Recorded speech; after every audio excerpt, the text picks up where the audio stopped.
Hello everyone, lord జగన్నాథ్ది వరల్డ్లోనే biggest and oldest రథయాత్ర.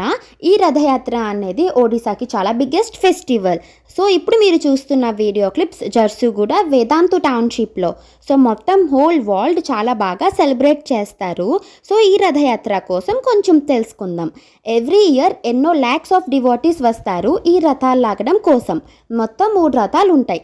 ఒకటి సుభద్ర అండ్ ఒకటి బలభద్ర అండ్ లాస్ట్ది జగన్నాథ్ స్వామిది. Every year lord Jagannath, Subhadra and Balabhadra Puri temple నుంచి 3 కిలోమీటర్స్ దూరంలో ఉన్న వాళ్ళ ఆంటీ మౌసీమా టెంపుల్కి ఈ రథాల్లో వెళ్తారు. 9 డేస్ ఉంటారు అండ్ మళ్ళీ రిటర్న్ టెంపుల్కి వచ్చేస్తారు 9 డేస్ తర్వాత. సో ఇంకా ఏమైనా ఇంట్రెస్టింగ్ స్టోరీ తెలుసుకోవాలి అంటే నాకు కమెంట్ సెక్షన్లో కమెంట్ చేయండి. ఈ వీడియో మీ అందరికీ నచ్చిందని అనుకుంటున్నాను. మన ఛానల్ని సబ్స్క్రైబ్ చేసుకోండి అండ్ వీడియోని లైక్ చేయండి. Bye bye.